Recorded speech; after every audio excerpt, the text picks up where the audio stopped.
업종은 묻지 마라. 유흥업 실장으로 4년 좀 넘게 일했고 지금은 합법적인 사업하고 있으며 김치 여자, 차학론 등 우리나라 여자애들 머가리 수준이 보이는 글들이 많은데 일반인들은 알지 못하는 좀 더 추가적인 것들을 적어보려 한다. 유흥업종별 수위순으로 나열해보자면 노드, 키스방, 립방, 대딸, 오피, 떡방, 빡촌, 떡방, 출장, 조건, 안마, 룸보도, 노래주점, 단란주점, 룸플사, VVIP 등등. 이외에도 변종이나 하드를 내세운 곳들은 많지만 대략 이렇게 보면 된다. 그럼 여자애들 수급은 어떻게 하느냐? 악엑스RX, 여엑스RX, 나엑스RX 등등 알바천국, 알바몬처럼 구인구직 사이트인데 유흥업만 취급함. 이런 곳에 매달 돈은 지불하고 광고 올려놓으면 여자애들이 보고 면접 보러 옴. 보통 면접은 일주일에 10명 정도 봄. 면접 진행은 별것 없고 그냥 인사 정도 하고 시스템 설명 후 할애양이 있으면 근무 타임 조절과 요일 조절, 수위업 이후에 사진을 찍음. 아가씨가 부족해서 사이즈 조만되는 애들 받으면 그냥 단기로 때울 생각으로 이미지 사진 올리지만 사이즈 좀 괜찮고 하면 속옷만 입고 실사 찍거나 팬티만 입고 찍음. 처음엔 소중이가 불끈불끈하지만 나중엔 직업의식이 투철함. 왜냐하면 괜히 아가씨한테 찝쩍거려봐야 부담스러워서 그만두는 애들도 감안한다면 차라리 깔끔하게 일 시키고 돈 벌어서 다른 애 사먹는 게 훨씬 남는 장사. 뭐 암튼 이런 식으로 면접 보다 보면 대학생도 많고 가출한 애들, 어릴 대사 고쳐서 애딸린 애들, 별별 애들 많지만 이유는 나와는 상관없음. 처음 면접 볼 땐 전부 다 주중은 다 나올 거고 근무 시간은 몇 시부터 몇 시까지 한다고 하. M창 엄마 아빠 조상까지 다 걸고 출근율 잘 지킨 사람 딱 2명 있었음. 그것도 30대 중반 2명인데 그 애는 전부 다 집 꼴릴 때 나옴. 크크크. 특히 아침에 비가 온다. 갑자기 환자와 연락 두절인 애들이 절반 넘은. 크크. 우리나라 여자애들이 이렇게 약한지 몰랐다. 비만 오면 몸살과 생리 하열 지력, 복통 등이 발생하고 핑계대서 지조차도 될 핑계 없어서 잠수 타고 다음날 급한 일 있어서 연락 못했다고 하.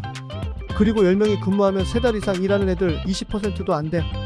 근무 환경이 문제가 아니라 돈 좀 모아지면 놀다가 다시 돈 떨어지면 일구함. 그런 애들 걸러내려고 일부러 면접폰 따로 만들었음. 전화 문자 카톡 전부 다 문의 오면 저장해놓고 안 지움.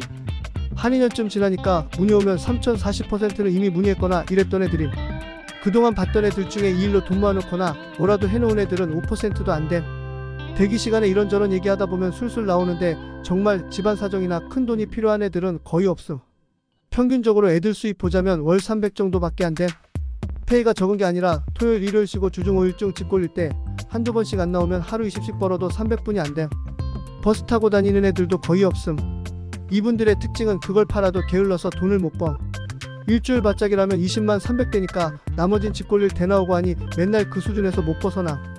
그러다 나이 먹으면 몸값 하락과 일자리 축소로 인해 점점 힘들고 많이 팔아야 돼서 보통 방아집이나 뺑뺑이 여관보리 출장 등등으로 가게 됨. 애들 카톡이나 카스 보면 가족이랑도 화목해 보이고 남자친구랑 같이 찍은 사진 메인 걸어놓고 겉으로 보면 일반인과 다를 것도 없음. 그리고 전형적인 업소녀 생각하면 그래도 키도 좀 있고 몸매도 되고 얼굴도 여우상이거나 성계필일 거라는 인식이 있지만 그런 애들은 유흥업 종사녀의 20%도 안 됨. 빡존이나 룸사롱 같은 데는 많은데 건마 오피 이런 데는 길거리에서 흔한 애들이 훨씬 많다. 예전이나 오피가 수질이 좋았지 그동안 사라진 업종 애들이 다 건마 오피로 몰려서 흔함. 혹시나 본인 여친이나 여동생 누나가 유흥업 종사하는지 궁금한 사람이 있나? 100%는 없지만 몇 가지 힌트를 주겠음.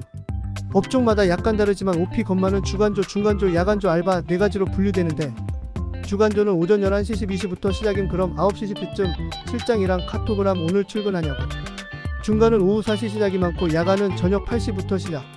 주간조는 보통 오후 6시쯤 마감하는데 일반적인 직장이라고 구라치기 좋음.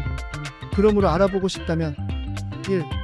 매일매일 출근 꼬박꼬박 하는지 확인. 원래는 주중은 나가야 하는데 집 꼴릴 때 안 나가는 경우가 많으므로 쉬는 날이 많거나 출근이 불규칙하면 의심. 2. 가방이나 종이백을 유심히 볼 것. 보통 홀복 들고 다니는 애들 꽤 됨.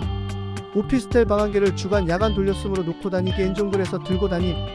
3. 상대방의 주민번호 알아낼 것. 4대 보험 가입했는데 이름 주민번호 치면 나옴. 회사 다닌다고 하는데 4대 보험 안 되면 의심.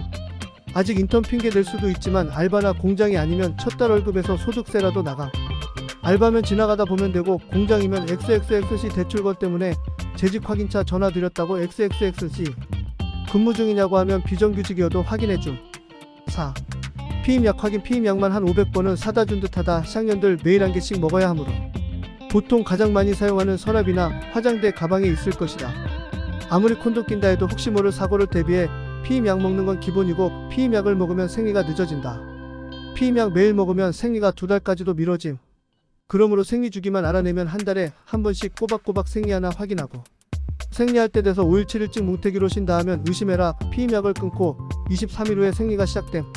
즉 생리주기 되면 일부러 약을 끊고 생리를 기다리는 꼴이 됨. 마지막 판도라의 상자. 정말 의심돼서 결국 심증으로 확신한다 할 정도의 수준이 되면 통장셉에다가 통장 정리해버려라. 출근하면 항상 퇴근할 때 현금으로 지급된다. 그럼 은행 가서 맡기거나 모아놨다가 맡긴다. 통장 정리해버려서 입금 출처가 회사나 타인 명의가 아니라 무슨 은행 무슨 지점 혹은 시드기 무슨 지점이라면 100%